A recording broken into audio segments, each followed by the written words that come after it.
नमस्कार दोस्तों, स्वागत है आपका आपके अपने YouTube चैनल जीएस जीनियस में। जैसा कि आप स्क्रीन पर देख रहे हैं, घटना चक्र करंट अफेयर्स पॉइंटर नाम की जो करंट अफेयर्स की मैगजीन है, इसमें पूरे वर्ष भर की समसामयिक मुद्दों का बहुत ही संक्षेप में जो है पूरा संकलित किया गया है। इसी मैगजीन के अलग अलग सेक्शंस को हम आपके समक्ष एक एक करके प्रस्तुत कर रहे हैं। उसी क्रम में आज हम आपके समक्ष वर्ष 2023-24 के जो चर्चित व्यक्ति हैं उनको आपके समक्ष प्रस्तुत करने जा रहे हैं। बारी बारी से एक एक व्यक्ति का नाम बताएंगे और क्यों चर्चित हैं, चर्चा में रहे, इसको भी आपको बताएंगे। तो आइए मित्रों, शुरू करें हम। इससे पहले आपसे निवेदन है कि हमारे चैनल को सब्सक्राइब कर लीजिए, जिससे आपको प्रतिदिन करंट अफेयर्स के वीडियो, यूपी स्पेशल के वीडियो और फिजिकल ज्योग्राफी, इंडियन ज्योग्राफी, ये सभी वीडियो आपको नियमित रूप से मिलते रहे। तो आइए मित्रों, शुरू करते हैं 2023-24 के चर्चित व्यक्ति। इसमें हमारा पहला पॉइंट है, भारत के 91वें मुख्य न्यायाधीश के रूप में किसने शपथ ली है? तो न्यायमूर्ति संजीव खन्ना ने 51वें मुख्य न्यायाधीश के रूप में शपथ ली है। और इन्होंने किसको रिप्लेस किया है? तो इन्होंने न्यायमूर्ति डीवाई चंद्रचूड़ को रिप्लेस किया है। बिहार की किस प्रसिद्ध लोक गायिका का निधन हो गया है? तो शारदा सिन्हा का निधन हुआ है और इनको बिहार कोकिला के नाम से जानते थे। किस प्रख्यात भारतीय सारंगी वादक का 96 वर्ष की उम्र में निधन हुआ है? पंडित राम नारायण का। इस पर अगर प्रश्न आएगा तो बनेगा पंडित राम नारायण, जिनका कि अभी 96 वर्ष की उम्र में निधन हो गया है, वो किस चीज से संबंधित थे? तो लिख देंगे तबला वादक थे और एथलीट थे और सारंगी वादक थे और राजनीतिज्ञ थे, समाजसेवी थे। तो आपको चुनना पड़ेगा कि वो भारतीय सारंगी वादक थे। सोनू सूद को किस देश में पर्यटन के लिए ब्रांड एम्बेसडर नियुक्त किया गया है? थाईलैंड के लिए। तालिबान सरकार ने इकरामुद्दीन कामिल को भारत में किस पद पर नियुक्त किया है? तो कार्यवाहक वाणिज्य दूत जो है बनाया है इकरामुद्दीन कामिल को। तालिबान ने भारत में किस मिशन में इकरामुद्दीन कामिल को नियुक्त किया है? तो मुंबई स्थित अफगान मिशन के लिए। अमेरिका के नवनिर्वाचित राष्ट्रपति डोनाल्ड ट्रंप ने डिपार्टमेंट ऑफ गवर्नमेंट एफिशिएंसी के नेतृत्व में किसको चुना है? तो एलन मस्क और विवेक रामास्वामी को चुना गया है। यह डिपार्टमेंट ऑफ गवर्नमेंट एफिशिएंसी विभाग है क्या? तो इसका कार्य है प्रशासनिक सुधार और अनावश्यक खर्चों में कटौती करना। भारतीय अमेरिकी उद्यमी विवेक रामास्वामी भारत के किस राज्य से संबंधित हैं? तो केरल से संबंधित है। राष्ट्रीय महिला आयोग की नवी अध्यक्ष किसे चुना गया है भारत में? तो श्रीमती विजया किशोर राहतकर को जो है नवी राष्ट्रीय महिला आयोग की नवी अध्यक्ष के रूप में चुना गया है। भारत में पहला हार्ट ट्रांसप्लांट करने वाले किस चिकित्सक की हाल ही में मृत्यु हो गई है? तो डॉक्टर पी वेणुगोपाल की जो है मृत्यु हो गई है। इन्होंने भारत में पहला हार्ट ट्रांसप्लांट किया था और कब किया था? ये वर्ष 1994 में किया था। टाटा ट्रस्ट का नया अध्यक्ष किसे बनाया गया है? तो नोएल नवल टाटा को बनाया गया है। और किस अभिनेत्री को भारतीय साइबर अपराध समन्वय केंद्र का राष्ट्रीय ब्रांड एम्बेसडर नियुक्त किया गया है? तो रश्मिका मंदाना को।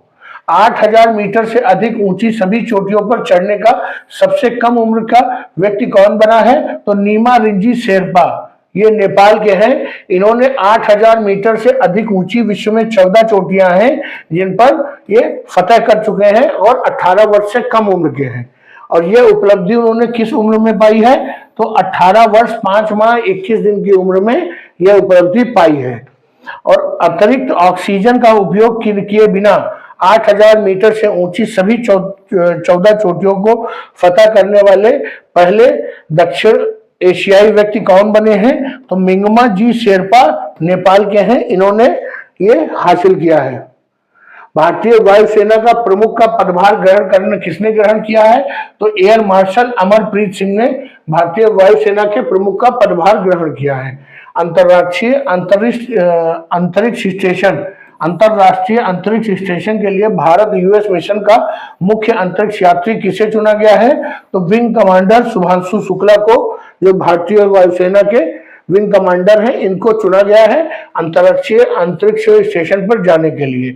संयुक्त राष्ट्र और अन्य अंतर्राष्ट्रीय संगठनों में भारत के स्थायी प्रतिनिधि के रूप में किसे नियुक्त किया गया है? तो पर्वत नेनी हरीश को अंतर्राष्ट्रीय संगठनों में भारत के स्थायी प्रतिनिधि के रूप में नियुक्त किया गया है। सेबी ने हाल ही में पूंजी बाजार से 5 साल के लिए किसे प्रतिबंधित कर दिया है और 25 करोड़ का जुर्माना लगाया है? तो अनिल धीरू भाई अंबानी पर लगाया है। ये मुकेश अंबानी के छोटे भाई हैं। और क्यों लगाया है? तो रिलायंस होम फाइनेंस के फंड का गबन किया है इन्होंने, इस आधार पर लगाया है। राष्ट्रीय क्षय उन्मूलन कार्यक्रम के लिए प्रमुख सलाहकार के रूप में किसे नियुक्त किया गया है? डॉक्टर सौम्या स्वामीनाथन को राष्ट्रीय क्षय उन्मूलन कार्यक्रम के लिए प्रमुख सलाहकार के रूप में नियुक्त किया गया है। हाल ही में हुरून इंडिया रिच लिस्ट में भारत जो है में कौन प्रथम स्थान पे है? तो गौतम अडानी 11.6 लाख करोड़ रुपए की नेट एसेट्स के साथ प्रथम स्थान पर है। भारत में अरबपतियों की संख्या बढ़कर 334 हो गई है और उनकी जो कुल कीमत है वो 159 लाख करोड़ रुपए की कुल संपत्ति है।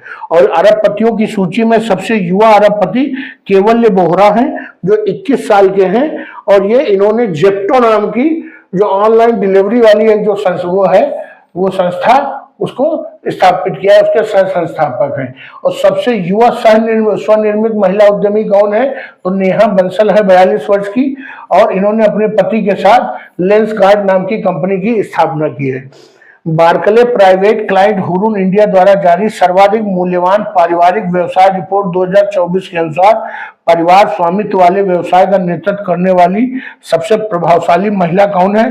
तो रोशनी नाडर ये मल्होत्रा जो है HCL की जो वो है चेयरमैन इस समय, वो सबसे प्रभावशाली महिला है।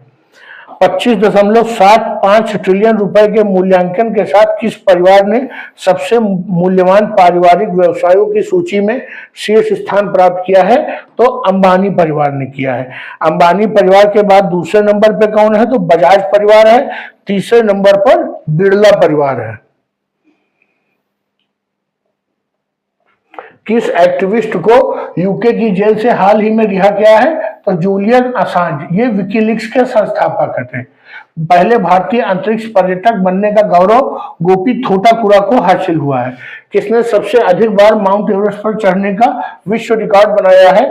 तो नेपाली पर्वतारोही कामी रीता शेरपा को रिकॉर्ड 30वीं बार इन्होंने ये रिकॉर्ड बनाया है। विश्व में सर्वाधिक बार माउंट एवरेस्ट पर चढ़ने का रिकॉर्ड बनाया है। किस भारतीय शांति रक्षक को वर्ष 2023 के लिए संयुक्त राष्ट्र सैन्य लिंग अधिवक्ता का पुरस्कार मिला है? तो मेजर राधिका सेन को मिला है। किसे विश्व बैंक आर्थिक सलाहकार पैनल का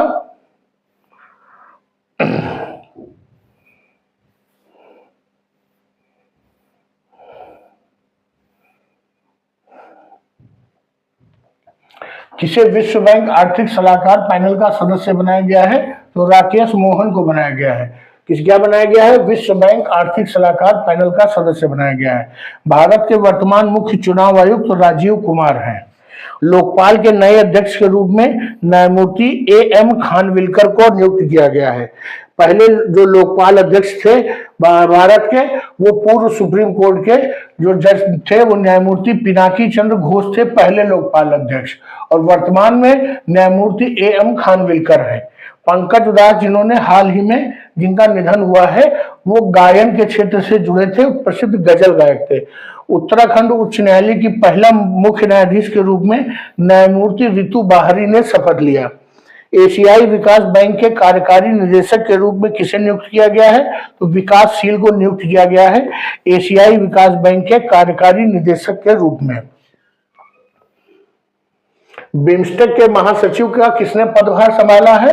तो इंद्रमणि पांडे ने बिम्स्टेक के महासचिव का पद संभाला है। जेनेवा में विश्व व्यापार संगठन WTO के लिए भारत के राजदूत के रूप में किसे नियुक्त किया गया है? तो सेंथिल पंडियन को जेनेवा में WTO के लिए भारत के राजदूत के रूप में नियुक्त किया गया है। किसने सर्वाधिक भाषाओं में गाने का विश्व रिकॉर्ड बनाया है?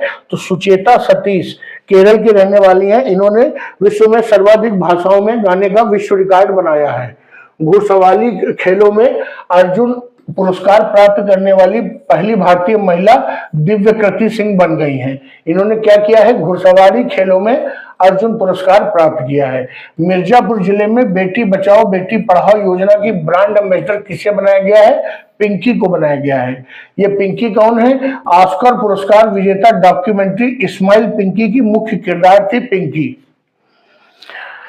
अगला जो करंट अफेयर है हमारा वो है time person of the year के रूप में किसे चुना गया है, तो ये टेलर स्विफ्ट को चुना गया है। CEO of the year Sam Altman को चुना गया है। Athlete of the year Lionel Messi को चुना गया है। और कॉप 28 शिखर सम्मेलन में गेम चेंजिंग इनोवेटर अवार्ड किसे मिला है, तो डॉक्टर अतुल शाह को मिला है। कॉप 28 शिखर सम्मेलन में game changing innovator award doctor Atul Shah को मिला है। यह पुरस्कार उन्हें क्यों मिला है, तो कुष्ठ रोग प्रभावित मरीजों के उस पर वेलफेयर पे काम करने के लिए मिला है। अगला पॉइंट है, विश्व की सबसे शक्तिशाली 100 महिलाओं की सूची किस संगठन ने जारी की है, तो फोर्ब्स ने जारी की है। इस सूची में कितनी भारतीय महिलाओं को शामिल किया गया है, तो 4 महिलाओं को शामिल किया गया है। पहली है निर्मला सीतारमण, भारत की वित्त मंत्री हैं। रोशनी नायडू मल्होत्रा, ये एचसीएल की चेयरमैन हैं। सोमा मंडल और किरण मजूमदार शाह, इनकी ये 100 में शामिल हैं। किस विश्व नेता ने यूट्यूब चैनल पर 2 करोड़ सब्सक्राइबर पहुंचने का रिकॉर्ड बनाया है, तो प्रधानमंत्री नरेंद्र मोदी ने 2 करोड़ सब्सक्राइबर तक पहुंचने का रिकॉर्ड बनाया है। दुनिया के सबसे ऊंचे युद्ध क्षेत्र सियाचिन में तैनात होने वाली पहली महिला चिकित्सा अधिकारी कौन है देश की, तो कैप्टन गीतिका कौल है, जिनको सियाचिन में पहली महिला चिकित्सा अधिकारी के रूप में नियुक्त किया गया है। सुप्रीम कोर्ट की पहली महिला न्यायाधीश जिनकी 96 वर्ष में जिनका निधन हो गया है, वो एम फातिमा बीबी हैं। ये सुप्रीम कोर्ट की पहली महिला न्यायाधीश थी। यूनेस्को की क्रिएटिव सिटीज नेटवर्क में किन 2 भारतीय शहरों को शामिल किया गया है, तो ग्वालियर और कोझिकोड को शामिल किया गया है। कोझिकोड को साहित्य का शहर बनाया गया है और ग्वालियर को संगीत के शहर के रूप में जो है शामिल किया गया है। किस देश की महिला राष्ट्रपति को जवाहरलाल नेहरू विश्वविद्यालय द्वारा मानद डॉक्टरेट की उपाधि दी गई है, तो ये तंजानिया की जो है राष्ट्रपति हैं। और तंजानिया की राष्ट्रपति कौन है, तो सामिया सुलूहु हसन। सामिया सुलूहु हसन को जेएनयू ने डॉक्टरेट की मानद उपाधि देने की घोषणा की है। तो मित्रों, जो चर्चित व्यक्ति वाला सेक्शन है वो यही समाप्त होता है। वीडियो को समाप्त कर रहा हूं। छोटा सा वीडियो है, आपने पूरा देखा है, तो मैंने सभी महत्वपूर्ण व्यक्तियों के नाम लिए हैं। आपके परीक्षा उपयोगी है। अगर आपको लगे कि हमारी मेहनत आपके काम की है, तो वीडियो को लाइक करिए, चैनल को सब्सक्राइब करिए।